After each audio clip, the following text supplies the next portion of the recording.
अब सर्वाधिक महिला साक्षर प्रतिशत वाले राज्य कौन है? तो सबसे ज़्यादा ये केरल है महिला साक्षरता के मामले में। दूसरे स्थान पे ये मिज़ोरम है, तीसरे स्थान पे ये गोवा है और चौथे स्थान पे ये त्रिपुरा है महिला साक्षरता के मामले में। न्यूनतम महिला साक्षरता वाला राज्य कौन है?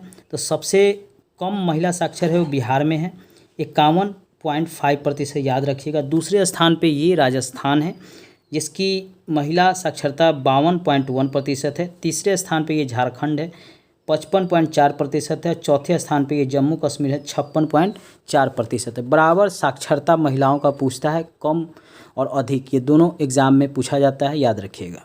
अब सर्वाधिक ग्रामीण जनसंख्या वाले राज्य हैं प्रतिशत में। सबसे ज़्यादा ग्रामीण जनसंख्या प्रतिशत में हिमाचल प्रदेश में, ये हिमाचल प्रदेश है, 90% लोग यहाँ गांव में रहते हैं। उसके बाद बिहार में 88.7% लोग गांव में रहते हैं। फिर असम, ये असम का क्षेत्र है, यहाँ पे 85.9%। फिर उड़ीसा, ये उड़ीसा का क्षेत्र है, यहाँ पे 83.3% लोग गांव में रहते हैं।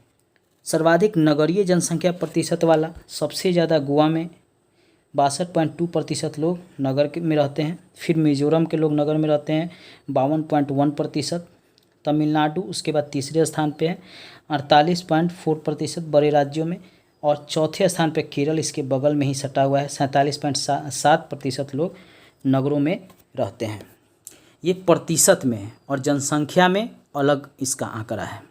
नगरीय जनसंख्या के मामले में कौन सा राज्य है? तो सबसे ज़्यादा महाराष्ट्र में जनसंख्या जो है नगरीय क्षेत्र में रहता है। फिर उत्तर प्रदेश में रहता है।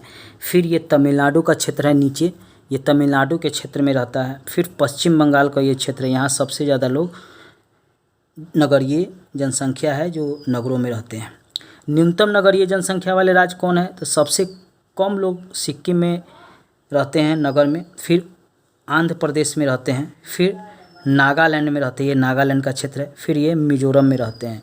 मतलब यहाँ जो जनसंख्या नगरों में रहती है, जनसंख्या के हिसाब से सबसे कम लोग रहते हैं। इसलिए जब प्रश्न में पूछे कि सर्वाधिक नगरीय जनसंख्या के मामले में तो महाराष्ट्र लगाइएगा, प्रतिशत के मामले में पूछे तो गोवा लगाइएगा। न्यूनतम नगरीय जनसंख्या वाले राज्य पूछे तब सबसे कम जनसंख्या जो है सिक्किम में रहता है, इसको याद रखिएगा। मेरे चैनल को लाइक सब्सक्राइब जरूर शेयर कीजिएगा। सब्सक्राइब करने के बाद घंटी जरूर दबाइएगा। दोस्तों को भी शेयर कीजिए कि वह भी इससे लाभ उठा सके। जनसंख्या से हमेशा ही प्रश्न पूछता है। भारत का नगरीय जनसंख्या से संबंधित जो रिपोर्ट भारत सरकार का है उससे हमेशा ही प्रश्न विभिन्न एग्जाम में, चाहे वह 66वीं बीपीएससी हो, यूपीएससी हो, यूपीपीसीएस हो, एसएससी हो, बैंकिंग हो, रेलवे हो, एनटीपीसी हो, सीटेट हो, नेट हो, सभी में 1 या 2 प्रश्न इससे ज़रूर होता है। धन्यवाद दोस्तों।